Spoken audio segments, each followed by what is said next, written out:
আবার চন্দিতার ঘরোয়া রান্নাঘর থেকে আসছি, খুব সাধারণ রান্না নিয়ে, ঘরোয়া রান্না নিয়ে, আর খুব পুরানো খাওয়া, এখনও খায় গ্রামের লোকেরা, বা আমরা এখানে কলকাতায় পাই না, তাই সেটা হচ্ছে ডুমুর। ডুমুরটাকে একটা গোটা ডুমুর নিয়ে তার চারপাশে দেখুন এইভাবে চারপাশ দিয়ে এই এক পিঠ কেটে নিলাম, এই এক পিঠ কেটে নিলাম, এই এক পিঠ কেটে নিলাম, 4 পিঠ কেটে মাঝের দানাগুলোকে ফেলে দিতে হবে। ডুমুরটাকে কেটে আমি সিদ্ধ করে রেখেছি। একটু ও একই সাইজের ছোট ছোট আলু কেটে নিয়েছি।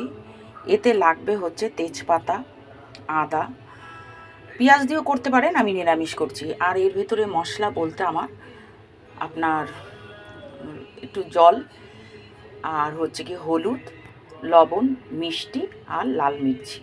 প্রথমে আমি আলুটা ছেড়ে দেব। তেলটা বসিয়ে দিয়েছি, গরম হয়ে গেছে।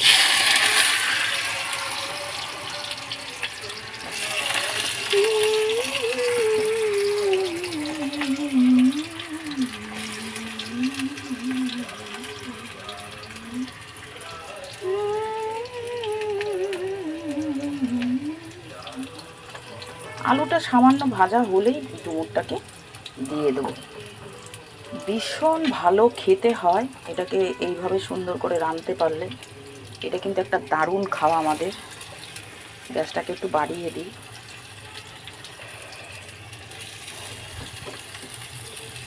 হ্যাঁ, তবে একটু কাটতে সময় লাগে, সময় সাপেক্ষ।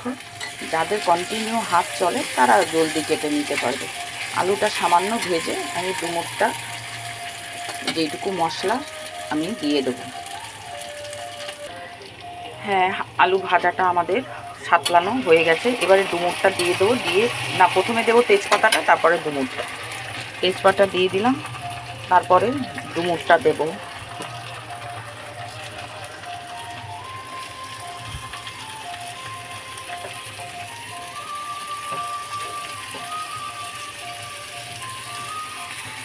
আদাটা দিয়ে দেবো।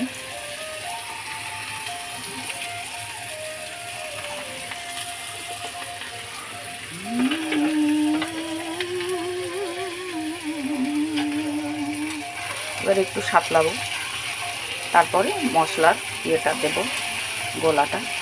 মশলা বলতে একদম এটা আমি পুরো নিরামিষ করছি, তার জন্য আপনার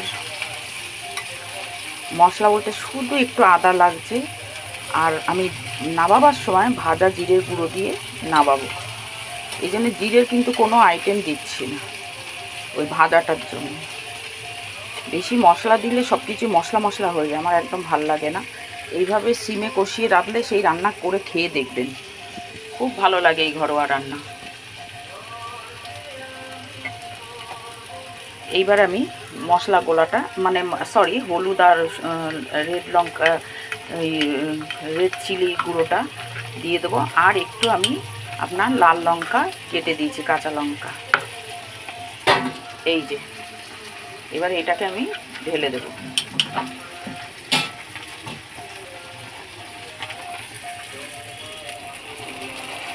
খুব শর্টে রান্না, খুব সহজ রান্না। একটু নুন মিষ্টি ঝালটা সুন্দর থাকতে হবে। আর তেলটা তো আমি একটু দিই, সবাই আপনারা জানেন তেলটা ছাড়া আমার হয় না। তো খুব না গড়িয়ে পড়বে তা না, এইসব রান্নাতে একটু তেল ঝাল না হলে সত্যি খেতে ভালো লাগে না।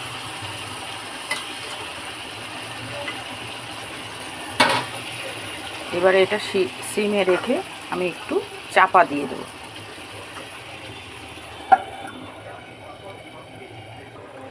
আচ্ছা, এটা আমার মোটামুটি হয়ে গেছে, ঠিক আছে। এবার আমি পুরো সিদ্ধ হয়ে গেছে। একটু টাকিয়ে টাকিয়ে দিয়ে জিরা গুঁড়োটাকে দিয়ে পুরো মাখামাখি করে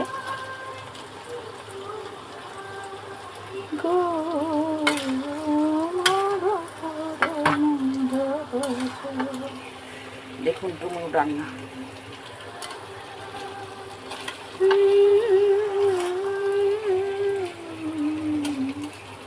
আমি ভাজা জিরের গুঁড়ো দিয়ে করলাম, আর একটাও ঘি গরম মশলা দিয়ে হয়, যে যেরকম ভালো খাবেন সেটাই করবেন। ডুমুরটা কাটাটাই মেন, এছাড়া আর কিছু ব্যাপার নেই। ভাজা জিরের গুঁড়োটা দিয়ে দিলাম আমি।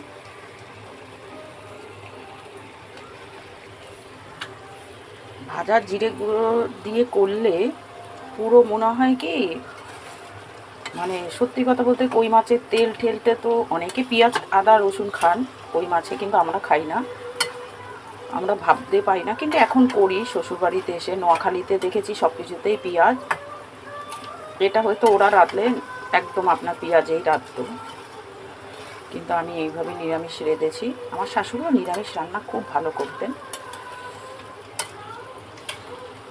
এই মশলাটা দিয়ে এবার আমি পুরো টোটাল সব সিদ্ধ হয়ে গেছে। তোমারে পেয়েছি হৃদয় মাঝে, আর কিছু নাহি চাইব,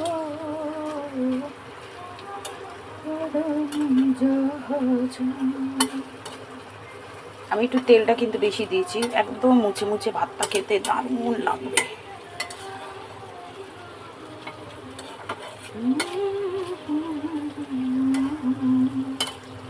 কি আর মজার কথা বলবো, 15 দিন হয়ে গেছে ডুমুর এনেছি, জায়ের মেয়ে খেতে চেয়েছে, মাম্মা রাধো, কিন্তু কুটবো তারপরে তো সব কিছু কাজের মাসি দিয়ে হয় না। কুটেছি, কুটে এই সিদ্ধ টিদ্ধ করে রেখে রান্না করলাম। ফ্রিজে রেখে দিলে কিছু হয় না। তাহলে ডুমুর রান্না কিভাবে করলাম দেখলেন। ঘরোয়া রান্না, ফেলে দেওয়া জিনিসের রান্না অনেকে মর্যাদা দেয় না, তার জন্যে বলে এসব পুরানি জিনিস কেন খাও, কিন্তু সত্যি খুব টেস্টফুল, আর সবথেকে বড় কথা খুব উপকারী। পারলে করে খাবেন ঘরোয়া রান্না। গ্যাস নিভিয়ে দিলাম। সবাই ভালো থাকবেন, সবাইকে ভালো রাখবেন, একটু দেখবেন কীরকম নিজেরাই রান্না করে খাবেন, আমি তো আর খাওয়াতে পারছি না, নিজেরাই রান্না করে খাবেন, খেয়ে দেখবেন কেমন হয়েছে। ঠিক আছে, সবাই ভালো থাকবে। যদি ইচ্ছা হয় লাইক কমেন্ট করবেন, সাবস্ক্রাইব তো কী আর বলবো, করেও না কেউ, বলেও লাভ নেই, আমি এটা শখের জন্য করি, কোনো কিছুর ব্যাপার নেই, আপনারা শুধু দেখবেন তাহলেই যথেষ্ট আমার কাছে। ঠিক আছে।